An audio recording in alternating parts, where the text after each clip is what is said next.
So the question is, you feel stuck in that losing relationships on this path is making you doubt if it's a good thing or if I'm doing this right. Yeah. Yeah. I think so. Cool. Yeah, there's a very real sort of progression that we go through on this awakening path.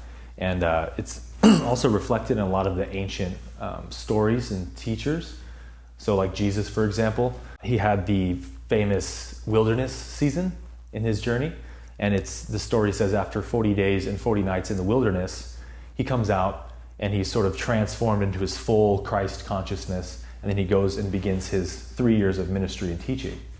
And so, that's kind of a reflection of the journey that we go through, just like Christ, when we awaken, is that there is a sort of loneliness season or a lone wilderness type of season, because that is a big part of how consciousness evolves and learns its true nature.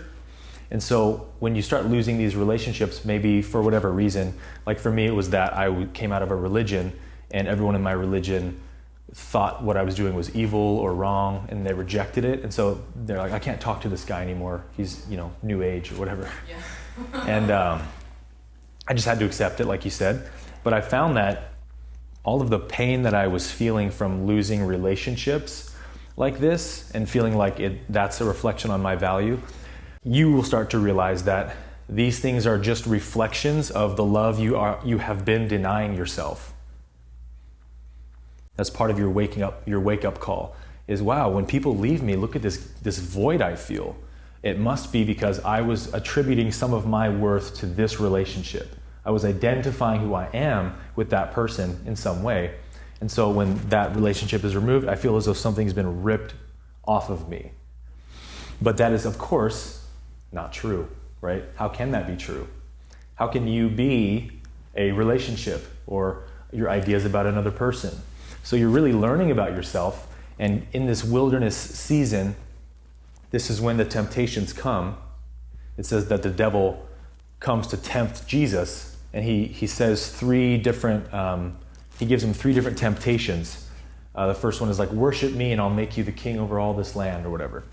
And that's representative of the mind saying, trust my guidance system over the truth within you, trust my thought system, and I'll lead you to salvation, right? Yeah. So make their errors yours. Get defensive about what they're doing, attack them, see them as guilty, judge them, and that will lead you to liberation.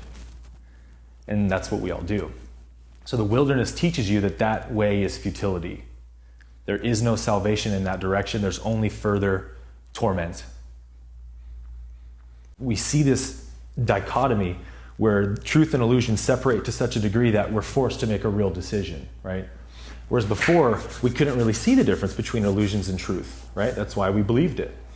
And so as soon as we really see that separation, it might take some time to work up the courage and the bravery to say, okay, I'm in all the way.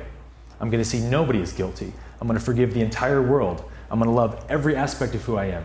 I'm going to resist nothing. I'm going to accept everything about this moment,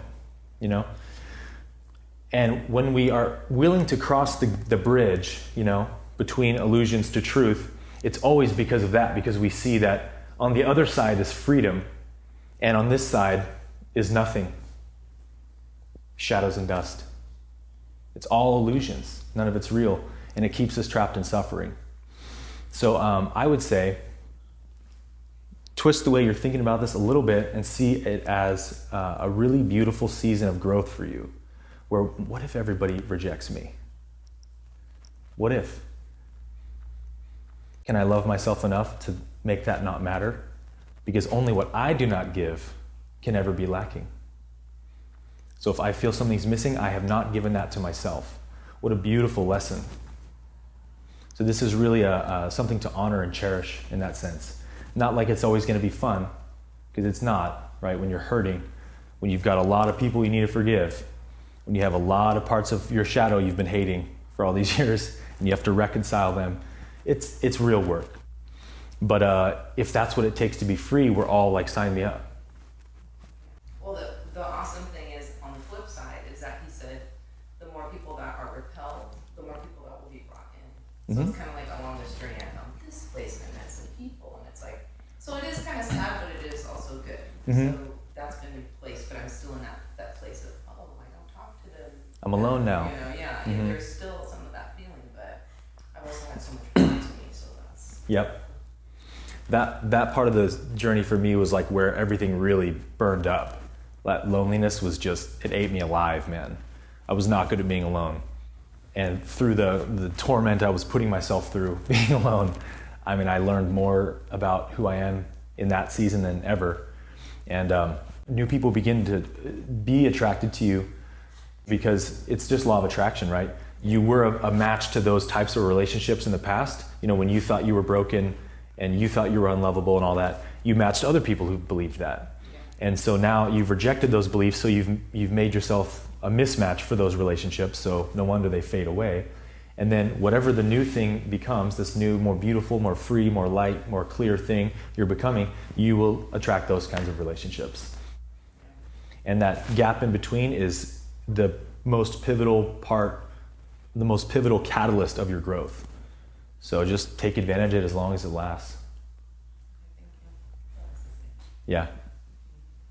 If we haven't already been through it, you know, a lot of you guys were like, the whole time I was talking. You've either been through it or you will go through it if you choose to take up this journey, of course.